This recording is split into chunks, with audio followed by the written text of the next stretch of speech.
The following podcast contains spoilers for Mallrats. You have been warned, Snoochie Boochies. Snoochie Boochie.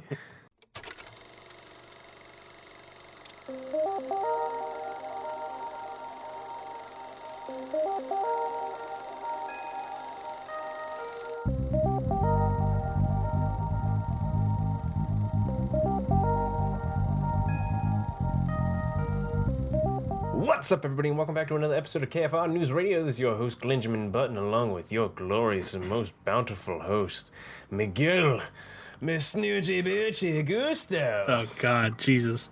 No thank you with that. How you doing, bud? I'm good. How are you?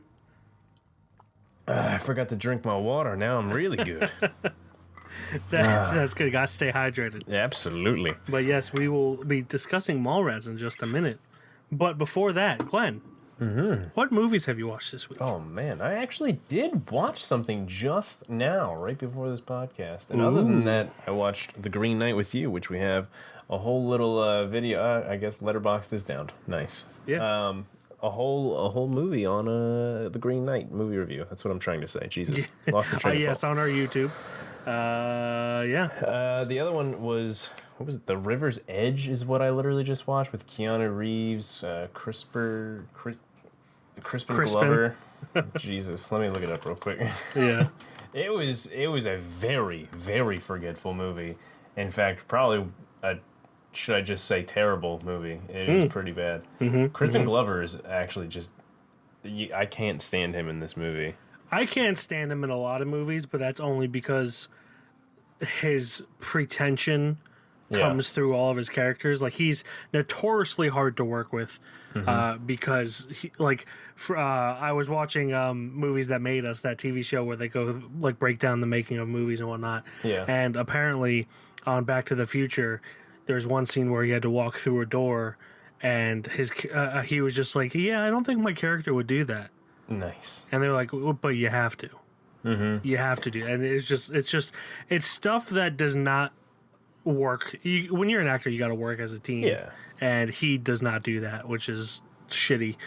Which is a shame because he's super talented, but he seems like a real jerk and annoying to work with. He was overdoing everything in this and just very, very dramatic. I mean, Keanu Reeves is in this, and honestly, he was probably the best part about it just because it's Keanu. But yeah. I mean, other than that, this is one of the most forgettable movies I've ever seen in my life. You have an overactor and an underactor working against each other. And it was pretty rough. Just the story and the characters and just the things that was happening in this were just so dumb and just... Yeah. It was about one of the teenagers at a high school kills his girlfriend, and like the group of teenagers that are like belong to that one killer are like trying to figure out if they want to like turn him over or protect him, but they're very nonchalant about the fact that this girl just died who was also in their friend group, and they're it's very, nobody cares. It's super. I put this on because I was reading, so like I just wanted background noise. Yeah. But dear Lord, it was bad. Can I just go ahead and say, like, I'm going to check with you. I consider myself a really loyal friend. I consider myself a good friend. I pride myself on being loyal and everything. But people who say they would help their friends bury bodies that they killed, they're fucking sociopaths. No, they're really dumb. Like I would never ask you to bury a body. Yes, in fact, Glenn, I would probably never tell you about it in the first place. I would hope not, because I love you, Glenn. But if you ever killed someone, that's a you problem. Me. I'm telling you now to tell me. That is what you're supposed to. Same with family members. If my family ever killed someone, I'd be like, yo. That person's dead because of this person. Unless I knew for a fact that person was going to become Hitler. Yeah. I would not. And it would have to be 100% without reasonable doubt that he will become Hitler. I would. And that's just like throwing it out there. Exactly. Anyway, those kinds of people are shitty. And if you think you're a good friend because you would do that, you're fucking wrong. Yeah, there are a bunch of high schoolers. They're like, I knew John since second grade, man. This wasn't Keanu saying this. This was Christopher. I don't have a high-pitched voice enough to do this. I've known John since second grade, man. There you go. We're best friends. It's bad. Yeah. I don't wish anybody upon that ever. Yeah, Other than absolutely. that's all I've watched. I'm waiting to see Jungle Cruise so I can maybe do a little 60-second review. Who knows? We'll see. I'm going to be seeing that tomorrow night if you want to join, but Ooh, it's up to you. it just might be possible. Oh yeah. Oh, it's going to be late tomorrow night, like the 10 It o'clock might not showing. be possible. Yeah. Yeah, I have to go when I the understand babe's asleep. completely. Anyway, I watched 4 movies. The first one that I watched is Pig, starring Nicolas Cage. It is a movie about a kind of reclusive man who has his truffle pig stolen from him, and rat he's just bastards. he's trying to hunt down the people who did it. It's like John Wick if John Wick was not violent and it was just a very reasonable man trying to find his pig, but also super intense. Yeah. And it is above and beyond Nicolas Cage's best performance ever. Better than Leaving Las Vegas, which you won an Oscar for. Better Which than, we've talked about. Yeah, better than like every single performance he's ever had. It's toned down, it's nuanced, it's down to earth. It makes sense how he acts, and it's not just like outburst after outburst. I cannot recommend Pig enough. Yeah, I hear, other than you, I hear that it is a really good movie. I Yeah. actually almost watched Adaptation, but I didn't have the attention span for it Oh, just Adaptation's a great movie too. Yeah, he's great in that. But that's supposed to be outlandish, so it kind of works for him. This one's, I was very impressed with how like toned back it was. today. Yeah. Then I watched Green Knight, which, as you said, we have our review. We watched it together, and we have our review up on the YouTubes. So there's that. There's Mallrats, which we'll get into in just a minute. And then the last movie I watched this week is Bicentennial Man. Yeah, I was very surprised with that one, that you were watching that. Why is I that? don't know why. I just know it's like, for me, it was a very okay movie. I was like, oh, wow. That is 100% it. It is directed by Chris Columbus, who, for people who don't know, he did the first Home Alone. Yes, he and wasn't the guy from the 1700s. No, he was not. Way before that, dude. 1400s. Tomato, tomato. It's Chris Columbus. He directed Home Alone, this, Rent, the first 2 Harry Potter movies. So he's a pretty well-known... Well, his movies are well-known, probably more well-known than he is. And then this was starring Robin Williams. It's a movie that I've wanted to watch ever since I was a kid. Just never saw it in theaters for whatever reason. Don't even know why. Just never did, and then just never saw it after that. And yeah, you're right. It's very okay. Yeah, that's pretty much the same story was for me, except for every time I went over to my uncle's house, we had this V8. Obviously, back in the day, we had the VHS tapes, and I always saw that one, but nobody wanted to watch. I'm like, I just love Robin Williams. Let me watch it. Yeah, and then he's finally, I got he's around good to in doing it. It's one of those movies. A thing about the 90s and somewhat the 80s, there were these like too good to be true movies where people were just like too kind and too willing to help. And then the people in it that weren't willing to help were very like illogical and had like they were just like, there's no conflict in the movies. And then I don't know why that was ever. I mean, the movies without conflict is fine, but like it has to be like a really interesting character study for it to work well. Yeah. Whereas this is just like, it's a robot trying to become a human, and he fucks the granddaughter of the first little girl he watches over, which is weird. It is weird. It's really fucking weird. But yeah, There you go. There you go. Bicentennial Man. Bicentennial Man. So let's get into some news. Do you have any news? Or There's a little piece of news. I think it happened like a week or 2 ago, but we haven't really talked about it since.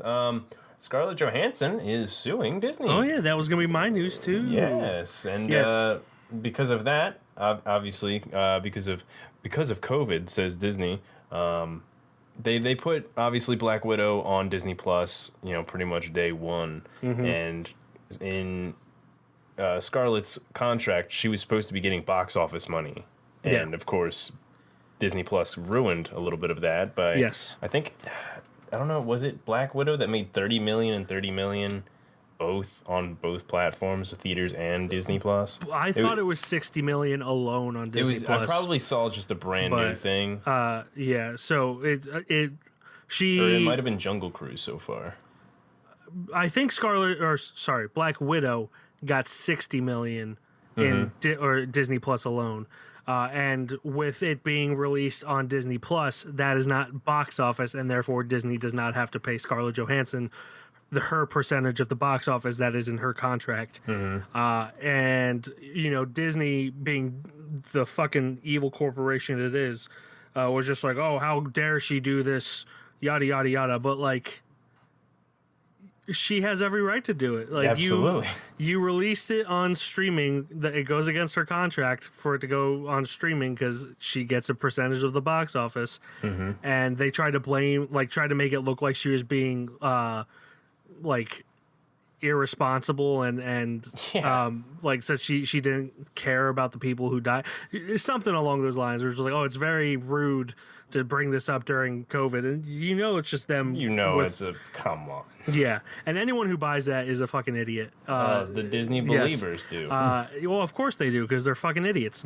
I have no problem with liking Disney. I like Disney parks. Yeah. I don't like their movies too much, but I like their parks. Their parks are fun. You can be as fat as can be and still get on them, unlike other parks. You can be as tall. That's my biggest problem. Is a lot of rides I'm too tall for. Like, for some reason, you are a tall man. It's a combination of me being tall and fat. I don't fit on some roller coasters, but it's usually because of my shoulders, not because of my stomach. Yeah. But I digress.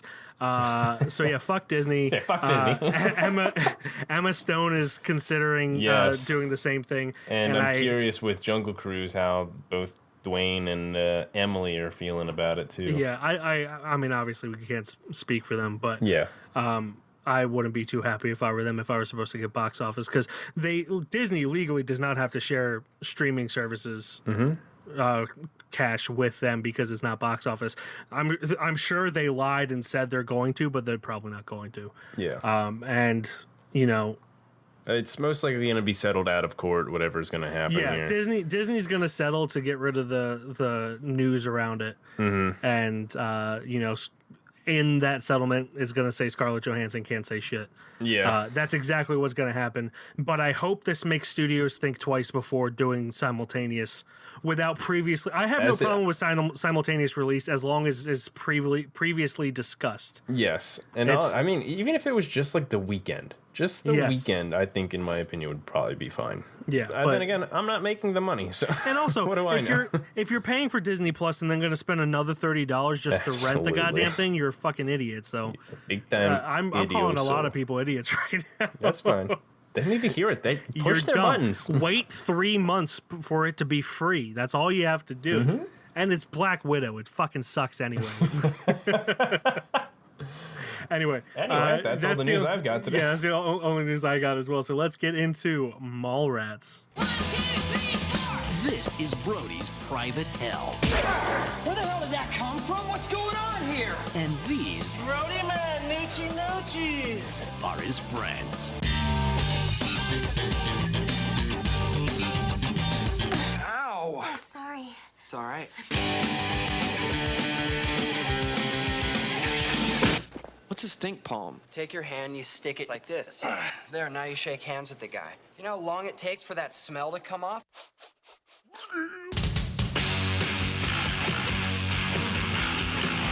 Mallrats, directed by Kevin Smith, written by Kevin Smith, stars Shannon Doherty, Jeremy London, Jason Lee, Ben Affleck is in there, of course Jason Mewes is in there, Stan Lee, Kevin Smith himself. There's a lot of people in this little bad boy. And Mallrats is about both dumped by their girlfriends, two best friends seek refuge in the local mall.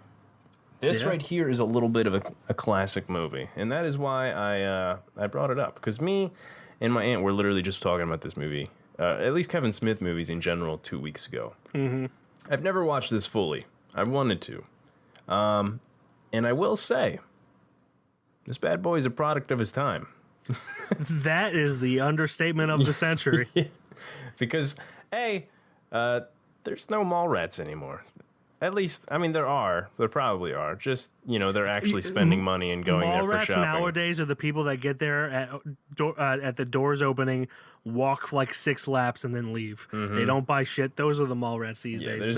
There's no Mallrats that actually hang out at the malls anymore. It's just they actually go there for shopping.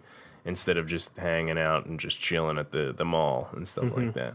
Hey, you know, there used to be a time back in my high school days when, you know, people would go and do that, but it was very, very under amounted compared to what it used to be like in the 90s, of course. Oh yeah, absolutely.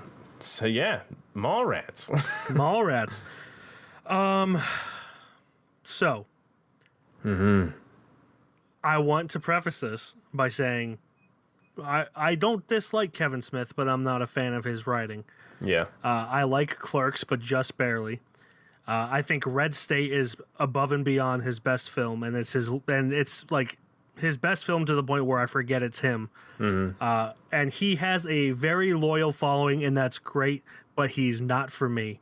Yeah. And this just continues to instill that in me. It felt like the writing in it is good, but it's not realistic. Yeah. It felt like the kind of films or scripts I would read in film school, because, you know, I was like the only person in my class at film school that wanted to be a writer. Everyone else wanted to be a set designer or a director of photography. I was the only person that wanted to write and direct.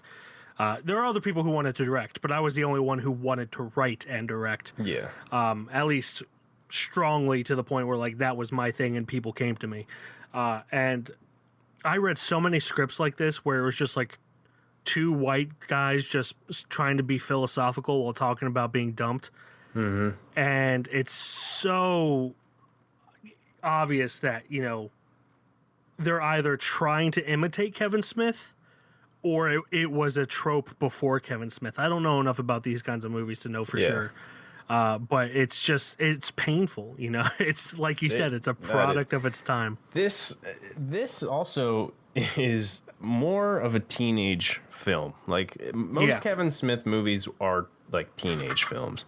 And honestly, I think a lot of Kevin Smith movies I liked back when I was younger.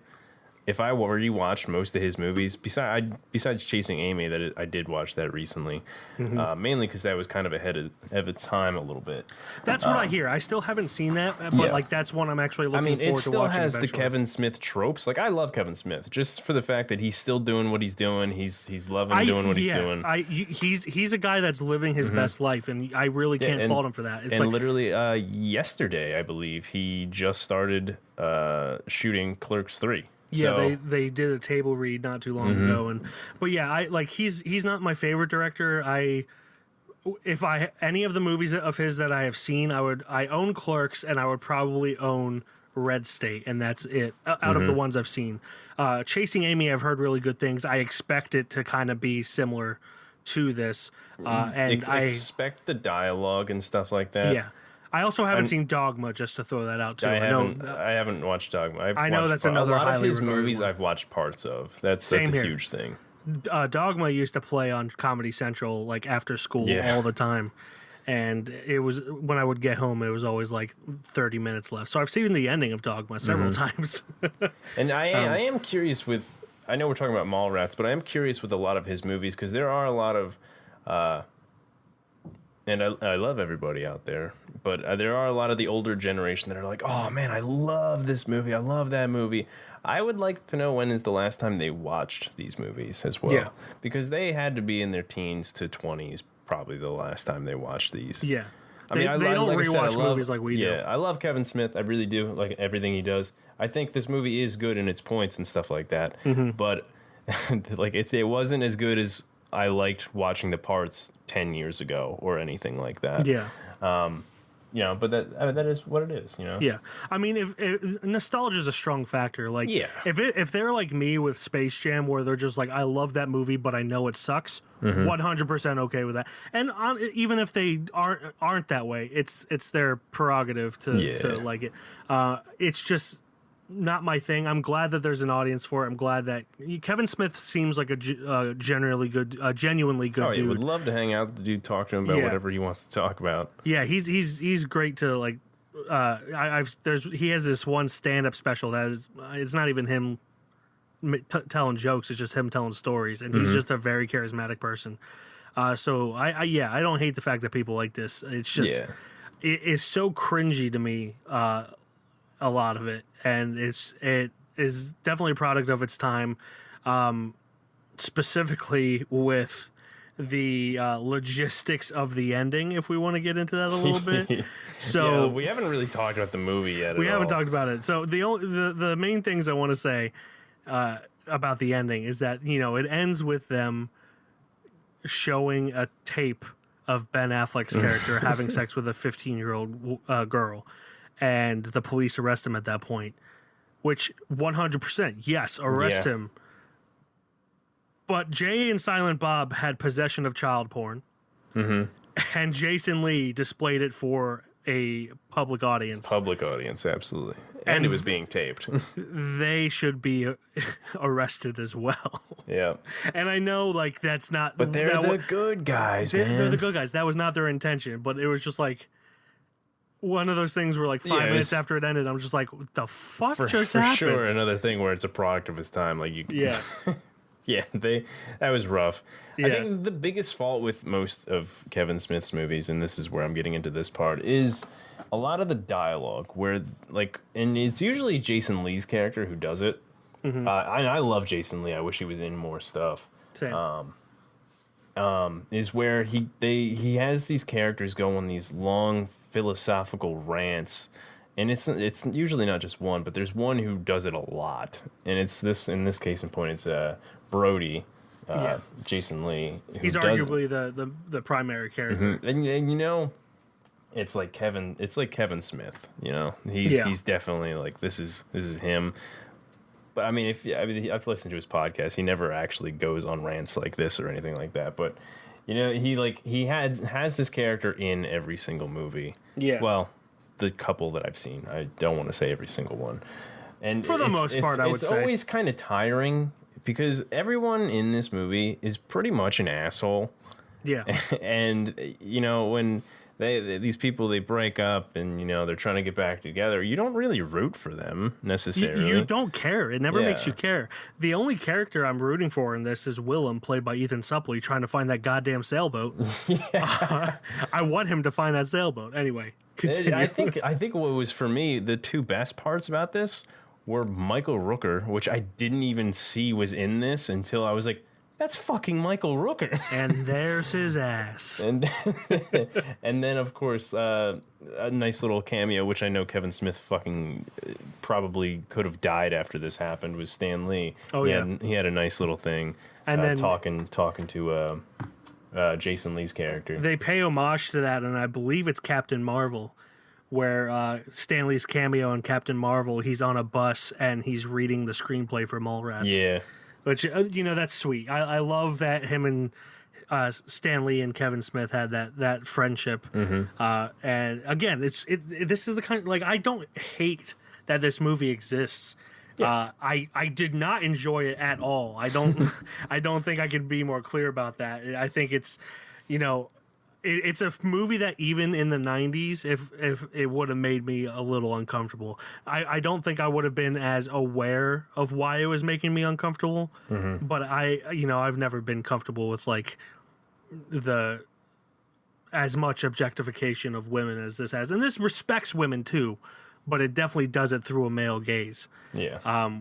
Where it's just kind of creepy in a way. But you know, it's I don't think that is a reflection of Kevin Smith's character. I think it was a product of the 90s. We're gonna say that a million times during this. It was the product of the 90s, including the soundtrack. The most 90s, what was that, ska they had, or pretty much. It reminded me of Biodome, which is another 90s movie. Which, oddly enough, I love Biodome, but that's because it's stupid and knows it's stupid. That's a movie I haven't seen since the early 2000s. So see, Biodome is stupid but knows it's stupid. This is stupid but thinks it's. I don't want to say thinks it's smart, but plays off as smart. I mean, Kevin Smith. I mean, he makes what he makes, and like that's what we say. This is just the Kevin Smith universe. Yeah, and you know, with Jay and Silent Bob for sure. I'm pretty sure the characters, the actors that do come back every time, I think they just play different characters, obviously. I think So I saw the Jay and Silent Bob reboot. I saw the Jay and Silent Bob Strike Back. I don't remember it too much. I think it just depends on which movie you're like. Yeah, but the Jay and Silent Bob reboot I watched last year. Because in Chasing Amy, Jason Lee plays Banky instead of Brody, and Ben Affleck plays Holden instead of Shannon. Yeah, so he plays Brody in Jay and Silent Bob reboot. Yeah, which came out in 2019, but that is the same universe. So I feel like any movie that has Jay and Silent Bob is the same universe, obviously. But yeah, he has those. I think they're in Chasing Amy too. It's weird. It's weird. Have you seen Red State? I haven't. Okay, I could just. It'd be so fucking dumb. I'm sure there's a video out there with just connecting all the webs and the characters in his universe. But if like Jay and Silent Bob just. So Red State. I know this is supposed to be a podcast about Mallrats, but Red State is essentially a film loosely based on the Waco siege. Okay. Where it's like this cult that's in this compound and the FBI is trying to get him out and everything. It's different enough from the Waco siege where it's not just like, oh, this is just the Waco siege. He came up with enough that was actually really cool and interesting. So I cannot recommend Red State enough. But I could just imagine like during one of the sieges in Red State, if Jay and Silent Bob just came in like Snoochie Boochie. Yeah. It's a very serious movie, and just them come in and do shit like that. That would ruin it, but also kind of make it hilarious. Yeah, I mean that's the beauty, and that's why we keep like transferring over just talking about Kevin Smith, because that's the beauty about like the movies he makes is like you can't just really talk about just the one. I know we're talking about Mallrats, but like there isn't that much to talk about, honestly. Yeah, it's an okay movie, but like good for its audience that he has. But like, I mean, we're not exactly that audience. I love Kevin Smith. I respect him a lot. Same. You can't not talk about the rest of his movies because he is that good at creating such a universe. And I think he's even stated that he's got his own universe. Yeah, and he loves that. He is also just a bigger name than any of his movies. Like you could talk to someone who hasn't seen a single Kevin Smith movie, but they know who Kevin Smith is. Exactly. And that says a lot about his character as a human being. Like people like him or dislike him, but you know, better for worse. Yeah. Critics dislike him, and I think they're kind of missing the point. Although, like, I agree with critics the majority of the time on Kevin Smith movies, but they act like he's a film god or something. Well, no, they act like he's like this atrocity to cinema. And it's just like you guys are taking him way too seriously if you think that. The thing is, he doesn't take himself seriously at all. Exactly, and that's why he's doing great. what he likes, and that's why I've got a lot of respect for him. Yeah, but I have never disliked Ben Affleck more than I did in this movie. You're supposed to dislike him. He's a piece of shit. But there were some comments that I did see that were like, why is Ben Affleck playing himself in this movie? I don't understand. Yeah. It's pretty fucked. Yeah, he's it's the water in Boston, that's for sure. No, I'm kidding. So long, Bostonites or Bostonians who listen to this. No, people in Boston are great, but they are very brash. Yeah, in a way. I mean, I don't have too much to honestly talk about. The plot is just people hanging out at the mall, and there's a TV show going on, and this guy is trying to win back his girlfriend while his buddy's also trying to win back his girlfriend that broke up with him. They're all assholes. They're not great people. You don't really care too much for them, but it's a Kevin Smith movie, and you just kind of love just hanging around, just the little environments he makes. I don't know too much. Yeah, I mean, it's a product of his time. It's a product of his time. I think it's it's definitely something that I have no interest in ever seeing again. I didn't hate watching it, but I hated the movie, if that makes sense. Yeah. Where it's just like, hey, I kind of feel nostalgic for malls in the 90s right now, but I kind of hate what's going on. And the worst part about it is they were going to make a Mallrats 2, and they never got around to it. Hey, mainly because he had health issues, which was the big turnover there. Yeah, and also just funding and shit is the whole thing. But you know, if he ever makes that, hopefully he shoots it at the Exon Square Mall again. But yeah, I don't have too much to say. I do want to watch a bunch more of his movies to try to see if like obviously Dogma. I'd want to rewatch Clerks and Clerks 2 before Clerks 3 comes out and stuff like that. Because I don't think I've ever fully watched Clerks 2 again. Like a lot of his movies, I've just kind of like sporadically watched parts of, but never the whole things. I don't know.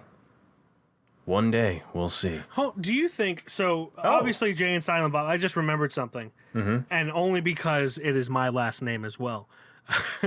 So, Jay and Silent Bob are in Clerks. Okay. The main character in Clerks is Dante Hicks. He is played by, if I can find him. But he was contestant 3 in this. Yes, and I believe the character's name is Gil Hicks, if I remember correctly. Oh yeah. I wonder if he's supposed to be his own brother in the universe. But the only reason I even took notice of that is because it's my last name, and it's not really a last name people use because it reminds people of hillbillies, even though it means son of Richard. You snoochie boochies. Anyway. Yeah, there's got to be a video out there kind of connecting all the dots to this stuff, and I'm gonna find it. I swear. I will find it. I will find it.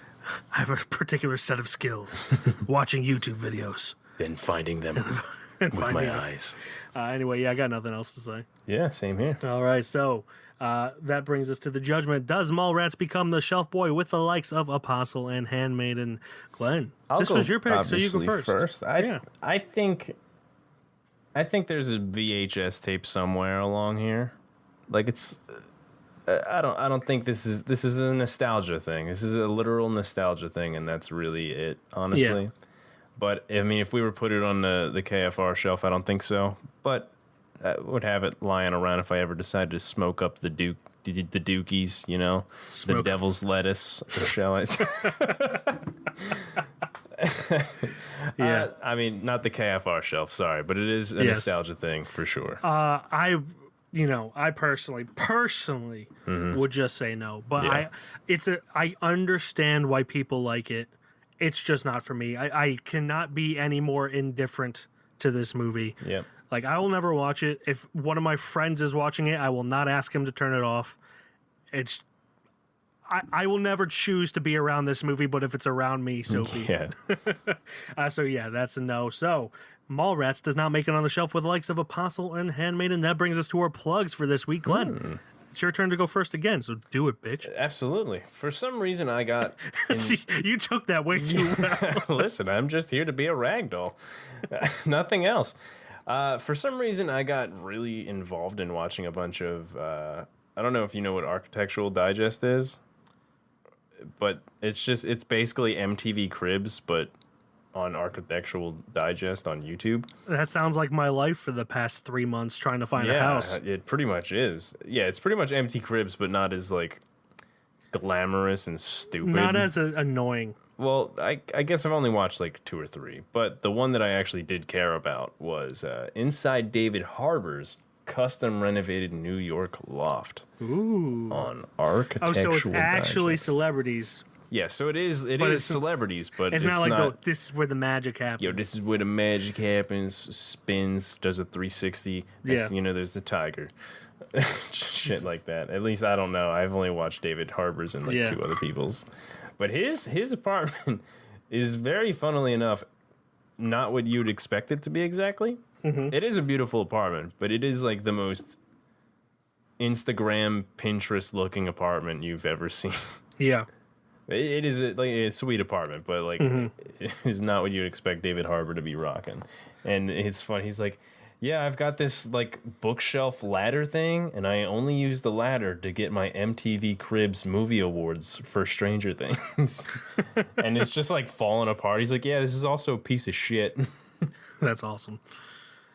So that is Architectural Digest. David Harbour's apartment on Architectural Digest. Nice. Oh my God, Architectural Digest. It's been a long time. I've missed you. You want to come in?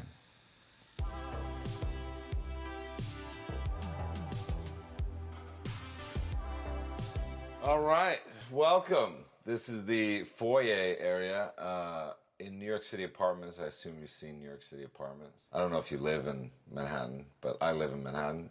And in general, our apartments are very, very small compared to the rest of the world. My foyer is about 2 feet by 2 feet. This is a little... Side note, the only episode of MTV Cribs that I wasn't completely disgusted by the gratuitous riches, it was the lead singer of Saliva. I forget his name, but I know he's the lead singer of Saliva. Yeah. He was on MTV Cribs, and it was like, they used to have a marathon of MTV Cribs. It was just like mansion after mansion after mansion, and he had this really nice, humble 4-bedroom, 2-bath house in a suburb that looks like it's in Downingtown, Pennsylvania. Yeah, those are the best houses to show off. Yeah, and I was just like, I'm not a huge fan of your music, but I like that you're like this. So because you're also like, wow, that's kind of realistic, and I can also do that instead of just seeing this this Ferrari come through a waterfall. It was just very realistic. Of, it's a human who knows that his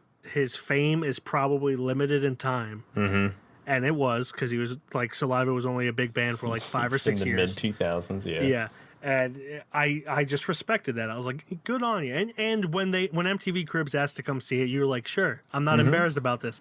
Good on you, Saliva lead singer. Absolutely. Anyway, kind of sticking to the theme, my plug for this week is simple: home inspections.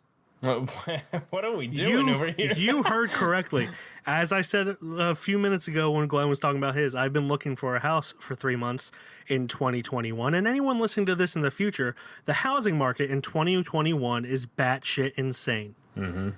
We have put a bid on 3 houses, lost all 3 of them, and all 3 of the people who won waived their home inspection, which means if anything went wrong, they're fucked.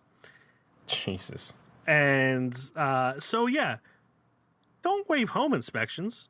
I'm don't. I hope I never get to a point in this home search that I'm just like, just waive the inspection. Just waive it. I'm already kind of like that, and I'm fearing it a little bit. Yeah. But it's a thing, and it's just like, just get your home inspected. Don't waive home inspection because you're dumb. Look at that house. Have someone look at that. Tell you if a it's magnifying glass and Sherlock Holmes to do it if you need to. So yeah, I understand that this isn't the most important plug or the most interesting plug. Well, technically, it is the most important. It is pretty important, but just get your dang houses inspected, you goobers. and let me and my wife find a house. God damn it! Let us live somewhere. I don't want to live with my parents for too long, and I'm probably gonna have to for at least a week. So fuck off. Not a week. No. Anyway, yeah. So that is my plug. I had none coming in. And I was like, fuck it, home inspection. Anyway, so that brings us to our assignment for next week. It's the streaming roulette week. Mm-hmm. For those of you who don't know, we spin the wheel 3 times. And it's a very real wheel that has every single movie that's streaming right now. It's probably about 10 miles wide. Yeah, it's the smallest portion of it. Big wheel. Is the arrow. Yes. And that's the size of the Jeopardy wheel. That's yes, right, it's Jeopardy wheel. But anyway, so yeah, we spin it 3 times. We pick the best out of those 3 that seems interesting to us. This week, the past few weeks, because we had one really terrible one, I've been putting a minimum score on it. Mm-hmm. I am not doing that this week, so we do not have our safety net. So, oh boy. Drum roll, please. Looks like we're going to get River's Edge on the Amazon first Prime. Spin. A dying king, the Shah of Iran. It's a documentary. Mm-hmm. 2017, 2016. How long is it? It is an hour and a half. Okay, so I've actually seen this, I think. Really? Not with my eyeballs. Like I've seen like the poster. Okay. All right, so a dying king, the Shah of Iran. It is on Pluto, Vudu, and Tubi. Just a heads up. Pluto, Vudu, and Tubi. Those are all free streaming services, except for Vudu, I think. But, uncover the mystery of the last Shah of Iran's exile from his country during the Iranian Revolution of 1979, his illness, misdiagnosis, maltreatment, and eventual death, and its impact on the Middle East, United States, and the world. It is written and directed by Bobak Kalar, It is featuring, because it is a documentary, Amir Aslan Afshar, Robert Mayo, Jerry Berlin, and Lynn Boyd Judson. And that is on Pluto, Vudu, or Tubi, you said? Yes. Yeah, so those are that. That was our first spin. Here comes spin numero 20. Kotka? Kotka? Kotka? 2018? Hold on. Yeah, hour 30 minutes. $100 maybe? Type in $100. Yeah, 2018. Sotka, that is going to be on Tubi if we decide to watch it. 2018, 132 minutes. The shop employee Leopold Baranowski becomes the owner of an unusual jacket. The $100 banknote never runs out of the pockets of his jacket pocket. Leopold's life becomes awesome. Restaurants, boutiques, luxury cars, and everything that he could dream about. But the jacket has a real owner, Victor Kamara, candidate in the mayors of Seashore Metropolis. What? It's a long-ass synopsis there. Written and directed by Alexander Belyak, starring Evgeny Kaporin, Aiva Andreevite, Dmitry Tsinkovsky, and Mikhail Bogdasarov. Ooh. Say it 2 times faster, please. So that is Sotka, also known as $100, Ukrainian film on Tubi.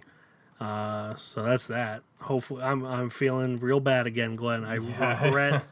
As soon as you said it, I instantly felt badly. All right, so here comes spin number 3. Our film gods who art in heaven, hallowed be thy name. Christopher Nolan, come on me, Chris Christopher Columbus, Nolan. come, Chris please. Columbus, come. No, okay. Spin number 3. I'm so sorry for anyone that listens to that. Corruptor. That's something I can pronounce. But, oh, God, 3.2 out of 10. Corruptor. How much was this? A 3.2? 3.2 out of 10. Ooh. Depraved, perverted, wicked, racked with guilt over the death of his younger brother and struggling with his ultra-religious family, Tyler Iske is easy prey for the darkness called Corruptor. Directed by Dorothy Boram, a female director, which is great. Written by Dorothy as well. Dustin Ferguson and Chad Hofschild, starring Brandon Ayler, Mark Bestool, Colby Koch, and Schular. If this were southeastern Philadelphia, or if this were Philadelphia, it'd be Schoolar, but I have no idea how it's supposed to be pronounced. Schuliar Craig, and that is on Tubi as well. Oh God, should I do a film god spin? No. We dug our graves.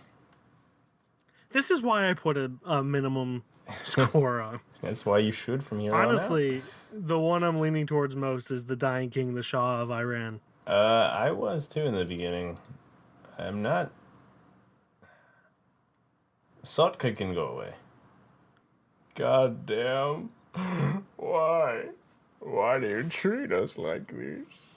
I don't know, man. Are we both leaning Dying King? I'm leaning spitting again, but Yeah, listen, you dug our graves for I us. did. I'm leaning Dying King. All right, let's do So Dying at the King. very least, we can feel like he is while we're done. Actually, this probably might not be bad. Yeah. It's I a think this- 7.2 out of 10, actually. So it might Yeah, be I think a this will be good. fine. Yeah. So, A Dying King, the Shah of Iran. You know, people are going to be lined up to listen to that podcast. Of course. that's for sure. That is available on what was it? Is it Tubi, all- Pluto, and Vudu. Yes. So yeah, those are all free platforms. Vudu, it says it's free, so you probably won't have to rent. But yeah, Dying King, Shah of Iran. That is our assignment for next week. Thank you. Hello, dear listeners. This is Mike from the future. I just got back from watching A Dying King, the Shah of Iran. It is a propaganda film for a certain ex-president who now remains in Florida, and I will say no further than that. But we will not be watching that film because it is a propaganda film. Somehow they made that a propaganda film. But instead, we spun the wheel a fourth time and landed on The Secret Life of Walter Mitty, the 1947 version, directed by Norman MacLeod, written by Ken Englund, Everett Freeman, James Thurber, starring Danny Kaye, Virginia Mayo, Boris Karloff. It is about a clumsy daydreamer gets caught up in a sinister conspiracy. Ooh. And that is going to be available on Amazon Prime. Watch that instead of any propaganda film. Oh, who knows? This may be a propaganda film. 1947, that seems like it's probably pro-Korea. North Korea, that is. Is this a communist film? I don't know. We'll have to watch and find out. I doubt it, though. Danny Kaye's a G. He's my boy. He's my home slice. Yeah. What are you doing? Go watch the movie. For listening, as always, you can check out our website, www.KeystoneFilmReview.com, on Instagram, Keystone_Film_Review, Twitter, Keystone_Film, Facebook, Keystone Film Review, YouTube, Keystone Film Review, and on Letterboxd, I am Mike, KFR. And I am Glenn, KFR. And that will do it until next week, when we learn a little bit of history that I already kind of know a little bit about, because America is a dickish country. Mm-hmm. And there goes all our American audience. We Boston, are now America. See you later, guys. Because Boston is not America. What? When was it? I don't know. Bye. Khakis. Park the card, Harvard Yard.